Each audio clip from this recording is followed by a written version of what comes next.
All right, let's talk about something I think a lot of us have felt. You've got these huge ambitions, right? But for some reason, your daily actions, they just aren't matching up. If that sounds familiar, you are in the right place. We're going to break down a master plan to completely flip your academic strategy on its head, taking you from feeling unproductive to absolutely unstoppable. I mean, come on, does this hit a little too close to home? That feeling of being trapped in this endless cycle of stress, exhaustion, and last-minute panic?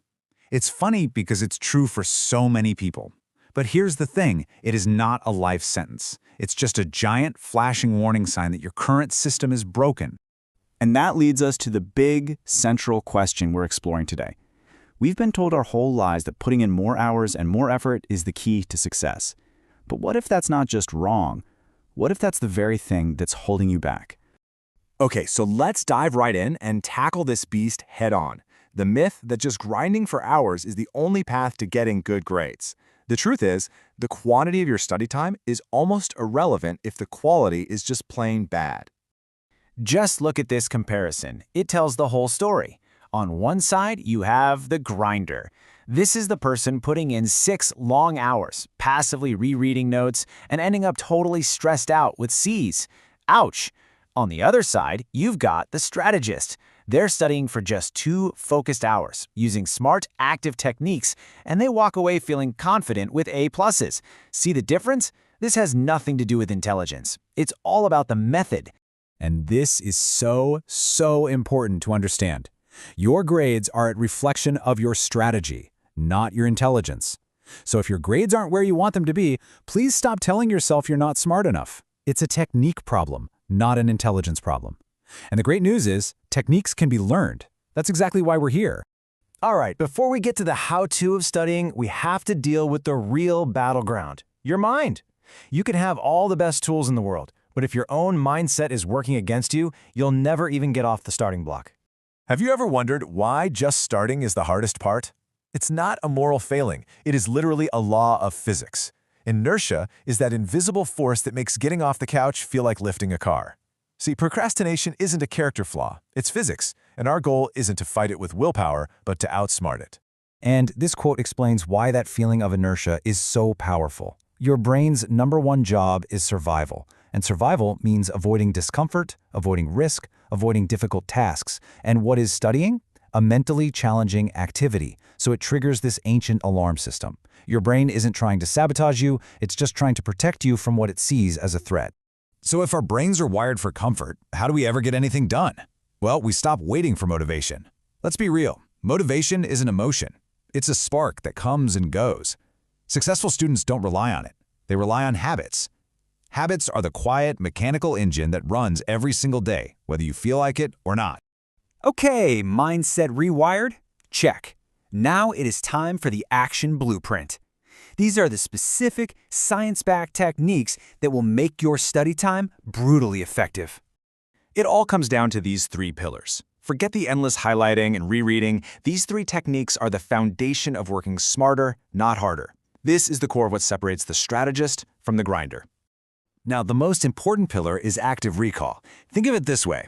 Passive learning, like rereading your notes, is like watching someone else lift weights at the gym. You don't get any stronger. Active recall is you actually doing the reps. It's the struggle of pulling information out of your brain that builds strong neural connections and forges real, lasting memory. That's the million-dollar question, isn't it? It sounds great in theory, but what does it actually look like in practice? How do you turn this concept into a concrete action you can take tonight? Here are 3 super simple ways. First, the blurting method. After studying a topic, grab a blank page and just blurt out everything you can remember. Or try teaching it to a stick figure. I'm serious. Explain a concept out loud. You'll figure out what you don't know real fast.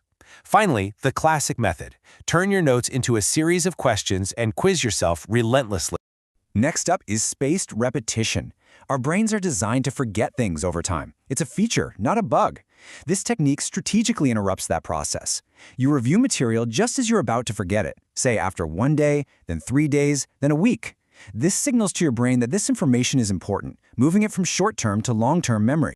And the final pillar is the Feynman technique, named after the brilliant physicist. It's the ultimate test of your understanding. Take a complex idea and pretend you're explaining it to a 5-year-old. The process of simplifying it forces you to find the gaps in your own knowledge and truly master the material. Now, having the right techniques is one thing, but using them consistently is a whole other ballgame. This final section is all about building the system and the environment that makes smart studying automatic. Remember inertia? This is how you beat it. The 2-minute rule is simple. When you don't want to do something, commit to doing it for just 2 minutes. Want to study? Just open the book and read 1 page. The magic here is that once you start, momentum takes over. An object in motion stays in motion. Your environment is either helping you or hurting you, period. To build an unbreakable one, go sniper mode. Phone on airplane mode. 1 table, 1 goal. Leverage social accountability by studying around other focused people. And maintain a minimalist desk. Clutter literally drains your willpower and fragments your attention. And please do not forget this. Sleep is the most underrated study hack of all time. It's when your brain actually consolidates memories and files away what you learned. Pulling an all-nighter doesn't prove you're working hard. It proves you have a poor strategy. A rested brain learns faster and recalls better. End of story.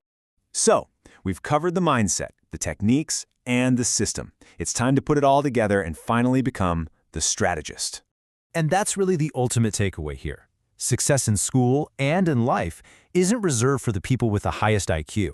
It belongs to those who understand the rules of the game, the ones who use a clever strategy to achieve maximum results with focused, efficient effort. So I'll leave you with this question. Forget the grand plans for tomorrow. Based on everything we've just covered, what is the single, ridiculously small action you can take right now in the next 2 minutes to start building momentum? Because it's that first tiny step, that's the one that changes everything.